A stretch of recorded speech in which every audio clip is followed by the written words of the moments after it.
इतने बड़े बड़े कांड हुए, कितने बड़े बड़े रेल कांड हुए, रेल हादसे हुए, लोग मर गए, लोगों की जानें चली गई हमारे देशवासियों की।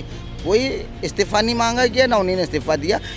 2014 से आज तक कितनी भी जो भी कुछ हुआ, किसी मंत्री ने, किसी संसद ने इस्तीफ़ा नहीं दिया। आप इस्तीफ़ा देते हैं और आपका इस्तीफ़ा फ़ौरन एक्सेप्ट भी हो जाता है और बीमारी की बात बाद में निकल के आती है। नमस्कार, मैं हयात अब्बास और आप देख रहे हैं 4 PM न्यूज़ नेटवर्क। आधी रात उपराष्ट्रपति का इस्तीफ़ा हो जाता है, तभी सियासी गलियारों में एक तपिश बढ़ जाती है, सियासी गलियारों में भूचाल सा आ जाता है, क्योंकि ये इस्तीफ़ा एकदम से हुआ। ये इस्तीफ़े पे सवाल भी उठ रहे हैं कि ये इस्तीफ़ा हुआ है या लिया गया है। अब बात करूं मैं कि धनखड़ जी की, तो उन्होंने कहा है कि स्वास्थ्य के चलते, कुछ स्वास्थ्य में खराबी के चलते उन्होंने इस्तीफ़ा दिया है। बात सदन स्टार्ट हुआ है, सेशन स्टार्ट हुआ है, वहाँ पे सभी विपक्षी दल थे जिन्होंने SIR यानी कि स्पेशल रिवीजन पर सवाल उठाया और उन्होंने कहा कि स्पेशल रिवीजन बिहार में यानी कि चुनाव वोटों की चोरी करना चाहती है बीजेपी, इसलिए स्पेशल रिवीजन लाना चाहती है। अब इन तमाम बातों का सवाल जानने के लिए हम लोगों के बीच हैं और जानेंगे। देखिए, उपराष्ट्रपति ने अचानक से इस्तीफ़ा दे दिया आधी रात में। कैसे देख रहे हैं, इस्तीफ़ा उनसे लिया गया है या उन्होंने इस्तीफ़ा दिया? हमें लगता है कि कोई इतनी जल्दी इस्तीफ़ा तो नहीं देता।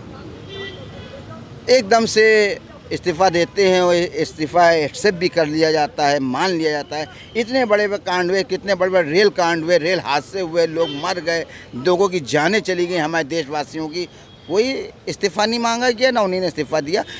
2014 से आज तक कितनी भी जो भी कुछ हुआ, किसी मंत्री ने, किसी संसद ने इस्तीफ़ा नहीं दिया।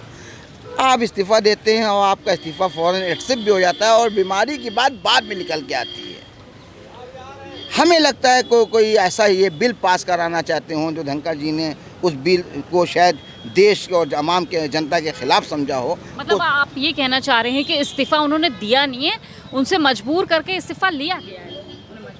मेरा अपना ये मानना है कि इस्तीफ़ा दिया है क्यों, उसकी बात तो, अगर वो बीमार थे या कोई बात थी तो उनका इलाज कराना चाहिए था, उनका ट्रीटमेंट कराना चाहिए था।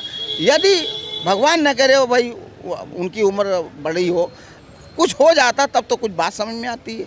इस्तीफ़ा लेके और आप फ़ौरन ही जो है इस्तीफ़ा एक्सेप्ट भी करते हैं और बाद में बीमारी का, हमें लगता है कि ऐसा कोई बिल शायद गले की हड्डी बना हो जो वो न पास हो पा रहा हो, तो शायद हमें लगता है इनको रास्ते से हटाने, इस्तीफ़ा दिलवा ही के वो भाजपा की और RSS की राह आसान हो सकती है। देखिए, लगातार बिहार चुनाव भी है और ऐसे में इस्तीफ़ा हो जाना, एक तरफ विपक्षी दल जो है वो SIR यानी कि स्पेशल रिवीजन की जो है विरोध कर रहा है, उन्हें लग रहा है कि कटौती करना चाह रहे हैं वोटों की। मैम, 36 से 38 लाख वहाँ पे वोट देने से मतदाता महरूम हो गए।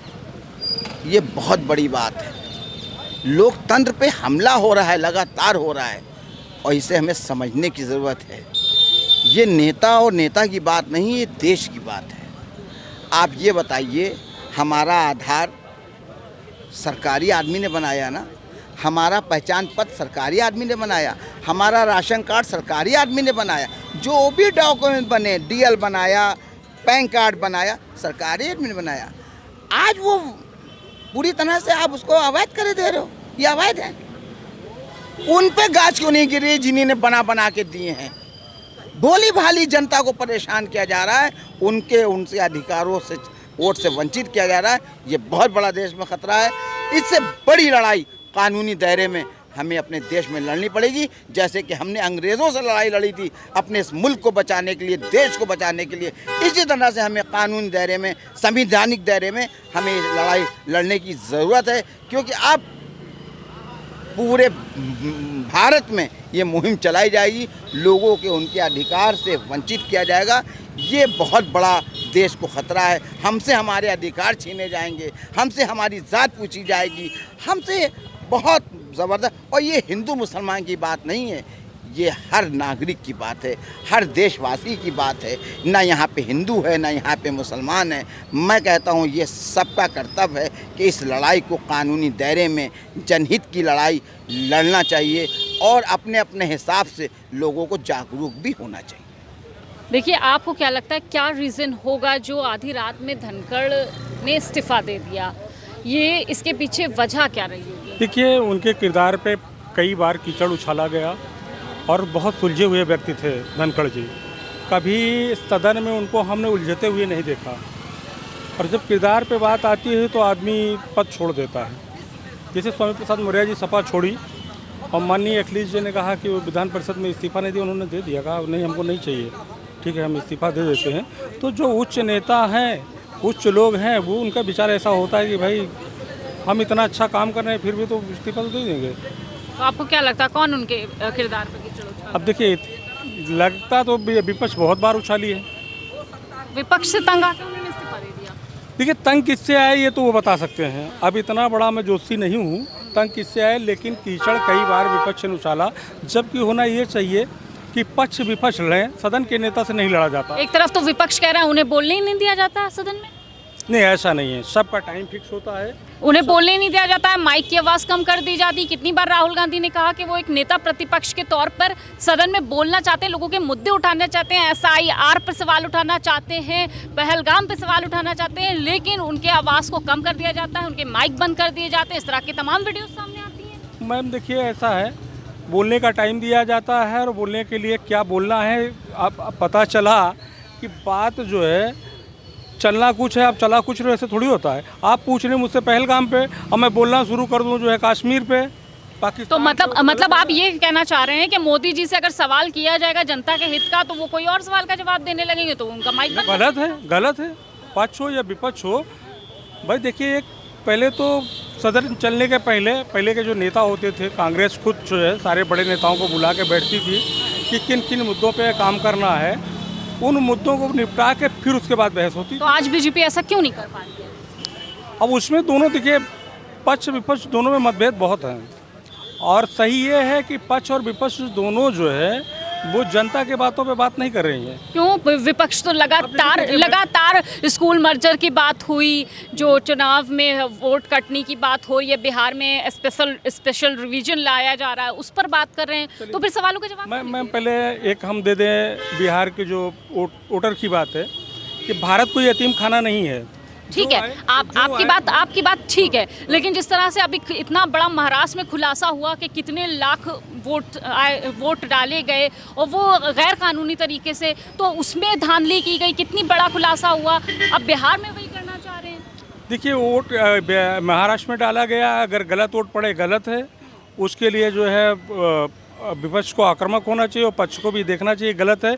लेकिन सच्चाई ये है कि घुसपैठी भारत में, अभी जैसे ही भारत पाकिस्तान की लड़ाई हुई, बहुत सारे घुसपैठी पकड़े गए।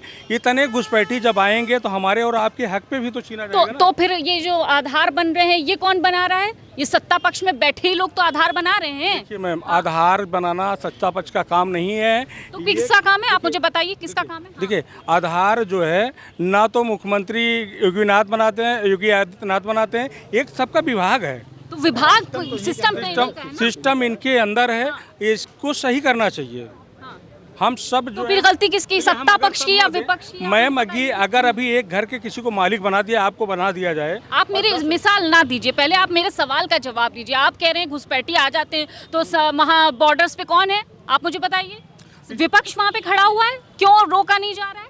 बिल्कुल नहीं रोका जा रहा है, ये तो गलत है ना। 3 बार प्रधानमंत्री बने हैं मोदी, बीजेपी की सरकार है, कौन है इसका जिम्मेदार होता है, पक्ष या विपक्ष? देखिए, इसके जिम्मेदार जो है पक्ष है, विपक्ष नहीं है। हाँ, तो फिर बात तो वही है ना कि जो आप अपनी जो चीजें हैं, अपनी कमियां दूसरे के माथे पर थोप रहे हैं।